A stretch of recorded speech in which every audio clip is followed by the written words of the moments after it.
The Winchester Model 1911 wants to kill you, and it fully deserves its nicknames of Headbuster and Widowmaker. How did Winchester make a shotgun this bad? Takes a little bit of explaining. So the way that a lot of Winchesters were made, especially at the time, was that Winchester would buy the rights to a gun that somebody else had designed. So, for instance, here is a Winchester Model 94, which you're definitely familiar with, or most likely familiar with. It's one of the most popular lever actions out there. Very well-known gun.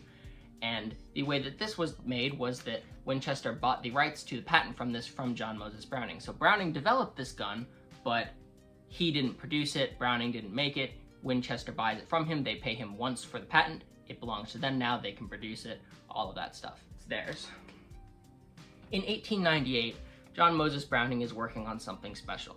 And this something special is a semi-automatic shotgun, which is not really a thing at the time. They just didn't really exist. Somebody hadn't come up with the first design for one yet that actually properly functioned. So Winchester thinks, that would be pretty cool for us to sell. They go to Browning and they ask, can we buy your patent for this gun?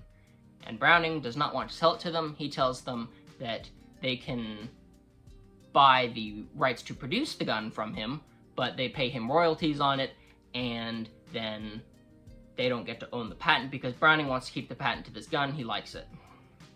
Winchester says no, they don't want that. They only want to buy the gun if they can own the rights to the gun. If it belongs to them, the patent is theirs. Browning doesn't have the rights to it anymore. So Browning says, no, we're not doing that.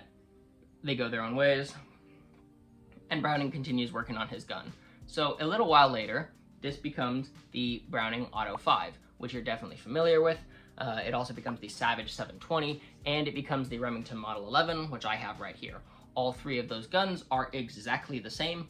They have a slight difference with this button here or button not there, like the Remington doesn't have it, but they are all the same gun. They work the same way, everything looks the same. There's also an Italian clone of it made. I don't really know what that thing's called, I haven't found a name for it.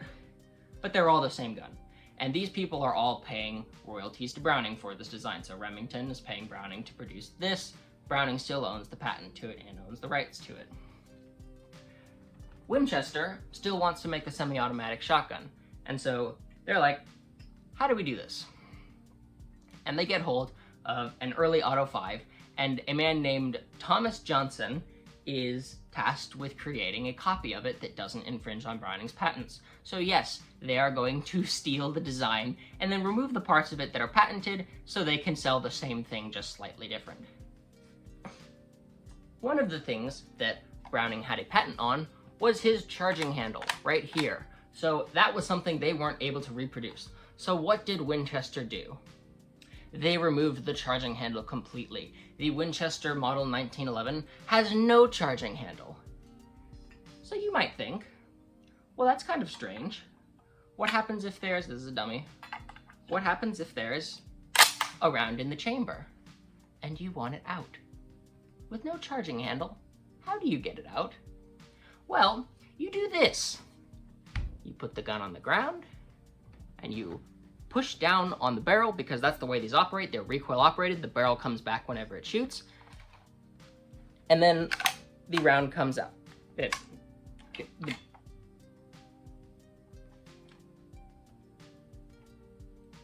don't think this gun works.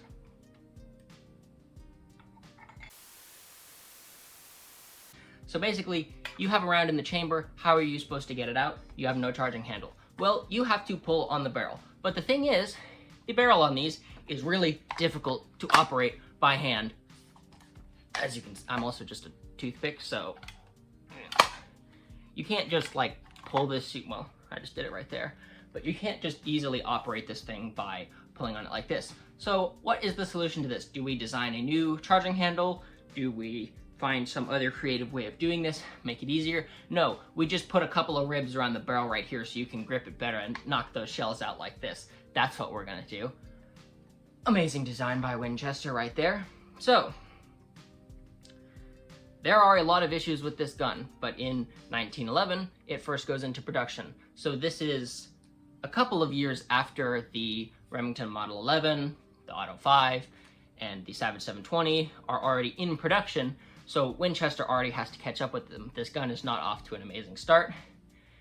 And people soon start to realize what the flaws with this gun are, because it's not just a problem for getting rounds out of the chamber, because the thing is, when you go to load this gun, the way that these work, and I'm not sticking these shells back in there because apparently this thing doesn't work properly right now, I need to fix it. You put your shells in the tube, and then when you want to chamber a round into the gun, you don't have the charging handle to do it, and basically the only way that you can do this is you put it in there, and then you go like this,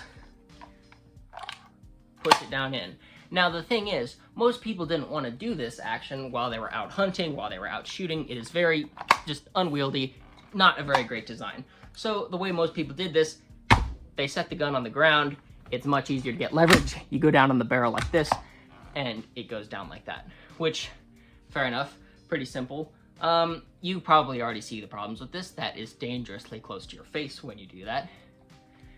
So where do you think the name Headbuster came from? What do you think possibly went wrong with this shotgun? I'm sure it's very hard to tell.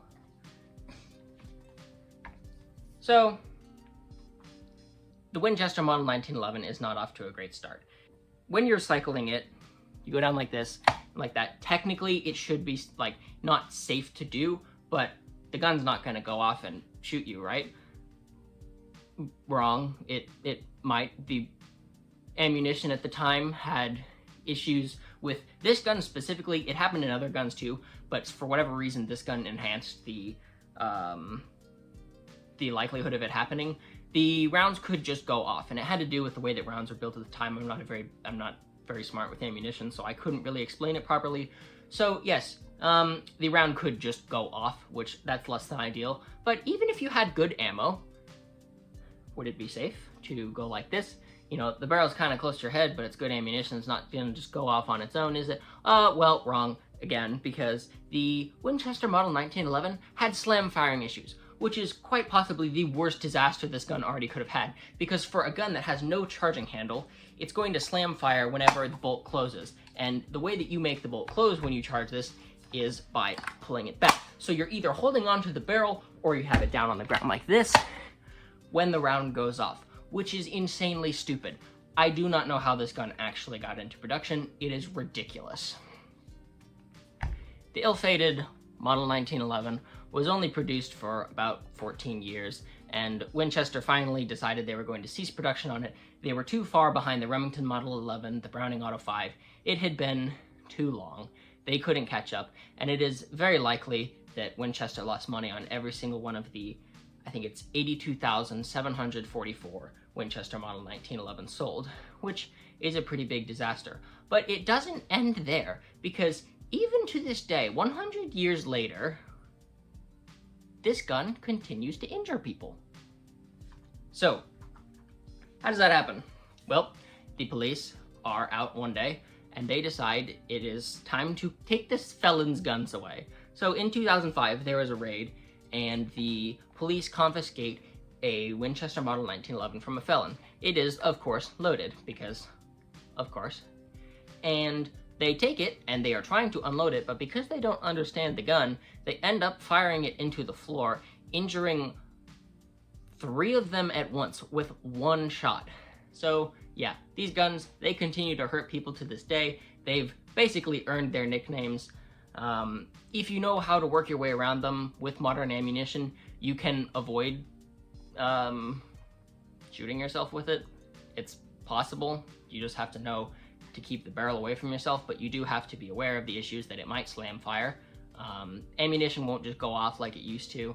Ammunition's a little better now than it used to be. But this gun can be usable. I still wouldn't call it safe. I think it's a disaster.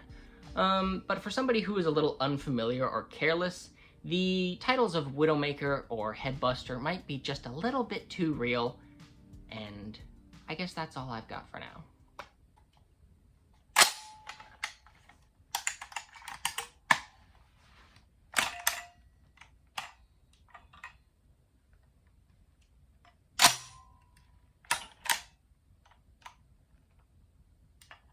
This thing doesn't work at all.